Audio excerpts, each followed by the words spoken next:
Handan, China, 2006. Inside a quiet branch of the Agricultural Bank of China, a man walks into the vault with the master key.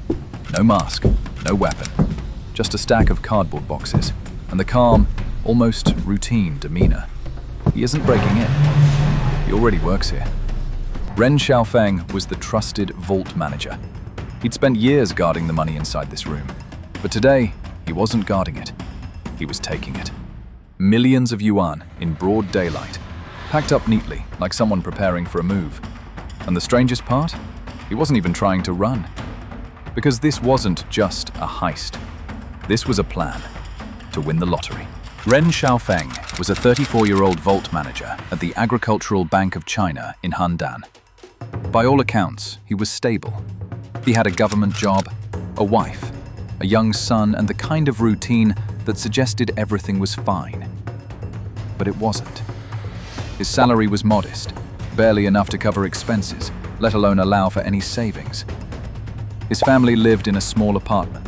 There was no car, no safety net.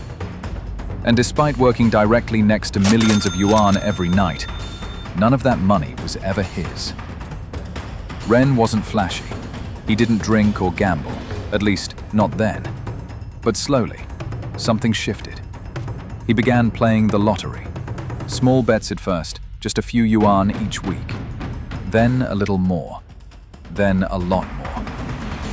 Not out of greed, but out of desperation. He saw the lottery as a shortcut, a way to give his son a better future, to finally lift his family out of this low-ceiling life. But lottery tickets cost money, and he didn't have any to spare. That's when the idea came. One that sounded crazy at first, until it didn't. What if he used the money from the vault, buy some tickets, win big, and then quietly return what he took? No one would ever know. That was the plan. Ren had access. That's what made this whole thing even remotely possible. As vault manager, he handled cash deliveries, verified notes, and managed the flow of money in and out of the branch. He also had the keys. Literally.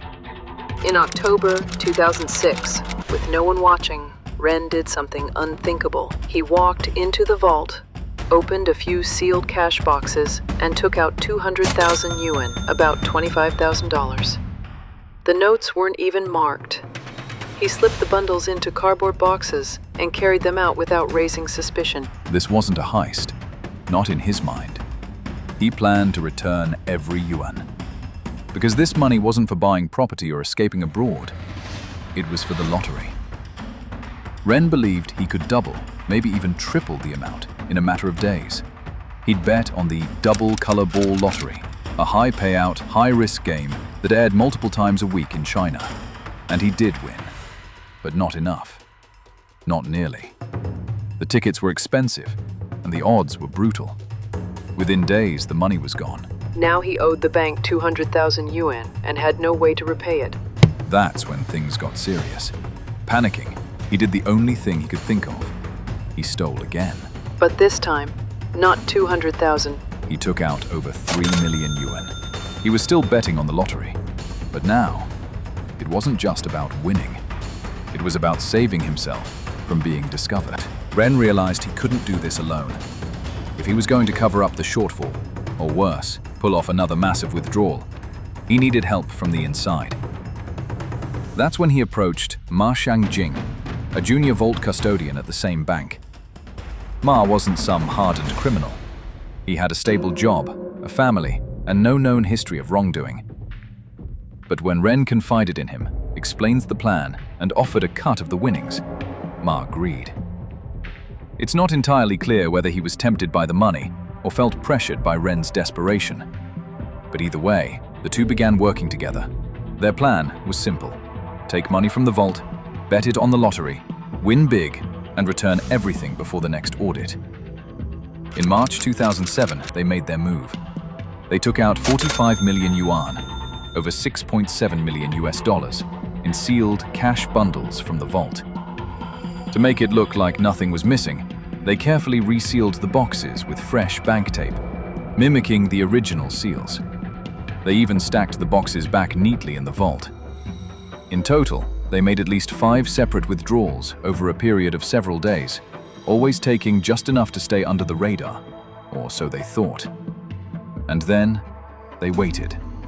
Lottery tickets were bought in bulk from dozens of locations across Handan and neighboring cities. Some were purchased by Ma and Ren. Others were bought through intermediaries. But again, they lost. No jackpot, no miracle, just a mountain of worthless paper and a bleeding vault. By early April 2007, the pressure was suffocating. The vault was missing more than 51 million yuan, and there was nothing to show for it. Every ticket bought with that money had lost. Every plan had failed, and now the clock was ticking. Ren knew that a routine audit was coming, and it was scheduled for April 15th. They had tried to cover their tracks. After removing the cash, Ren and Ma resealed the empty boxes with counterfeit tape, mimicking the bank's official markings. Then they stacked them back in the vault, hoping no one would check too closely. But they knew this was temporary. On April 14th, the day before the audit, both men vanished. No warning, no explanations. They simply didn't show up to work. The next morning, auditors arrived. They began counting, and that's when it all fell apart. The discrepancy wasn't small, it was staggering. 51.3 million yuan, gone. The police were called. A criminal investigation was launched, and within hours, Ren Xiaofeng and Ma Xiangjing were officially listed as fugitives. Across China, their names and photos were circulated. Airports, train stations, and highway checkpoints were alerted. What began as a desperate gamble was now the subject of a full-blown national manhunt. Despite the scale of the theft, neither Ren nor Ma got very far.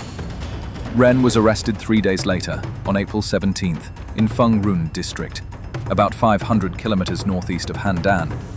He was found hiding in a rented apartment. No cash, no escape plan. Just a man waiting for something. Maybe a miracle, maybe the inevitable. Ma Xiangjing was found the next day in Shijiazhuang. He'd checked into a small hotel under his real name. No disguise, no alias. When police knocked on the door, he didn't resist. Both men confessed almost immediately.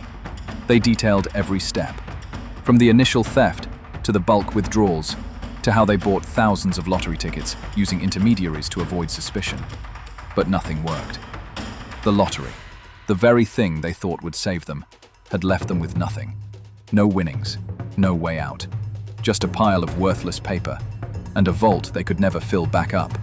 During the investigation, authorities confirmed the entire 51.3 million yuan had been spent on lottery bets. Nothing laundered, nothing hidden away. They hadn't tried to get rich. They'd tried to undo a mistake. But by then, the damage was far beyond repair. February 2008, less than a year after their arrests, Ren Xiaofeng and Ma Xiangjing were tried in court. They were found guilty of embezzlement in one of the largest internal thefts in Chinese banking history. Both were sentenced to death. A final appeal was filed, but it was denied. And later that same year, both men were executed. It was a grim end to a bizarre story. One that began not with violence, but with a flawed idea, a belief that the lottery could fix everything. In reality, they weren't master criminals. They were desperate men in quiet rooms, trying to beat odds that were never in their favor. This wasn't a heist built on brilliance. It was built on hope, and it cost them everything. And as surreal as this may sound, this wasn't the only time a Chinese bank employee pulled off an inside job. There's another story involving a tunnel, a fake wall, and a man who spent months digging under a bank, only to disappear days before Chinese New Year. That one, he almost got away. Click here to watch that next story.